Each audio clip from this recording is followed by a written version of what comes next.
সুপ্রিয় দর্শক, এই মুহূর্তে আমরা দাঁড়িয়ে রয়েছি দক্ষিণ আফ্রিকা ইসলামিক ফোরাম অফ আফ্রিকার 14তম প্রতিষ্ঠাবার্ষিকী উপলক্ষে। আমরা এই মুহূর্তে সরাসরি কথা বলবো দক্ষিণ আফ্রিকা নোয়াখালী পরিষদের সম্মানিত সভাপতি জনাব এম এ খান রহিমের কাছে। আমার প্রশ্ন থাকবে, আপনাদের বাংলাদেশ কমিউনিটি যে সংগঠনটি রয়েছে, বিশেষ করে নোয়াখালী আঞ্চলিক সংগঠন, এই সংগঠনে দূর দূরান্ত থেকে অনেকেই জানতে চাচ্ছেন যে আপনাদের কাছে কিভাবে যোগাযোগ করা যায়, আপনাদের সংগঠনে কিভাবে অংশগ্রহণ করা যায়।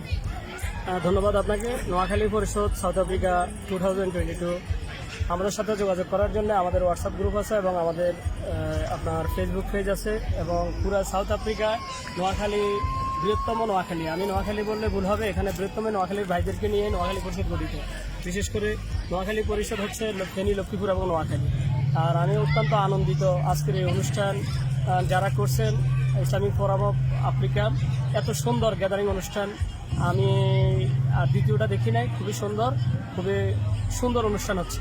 আর আমি আপনার মাধ্যমে পরিচয় করে দিতে চাই আমার নোয়াখালী পরিষদের উপদেষ্টা মণ্ডলীর একজন সদস্য জনাব কবির ভাই।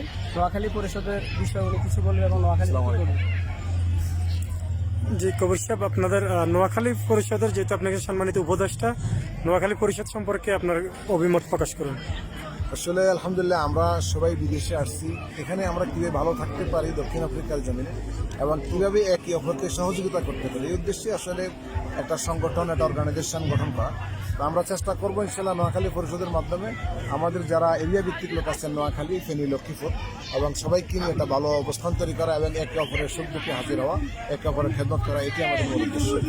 জি ধন্যবাদ।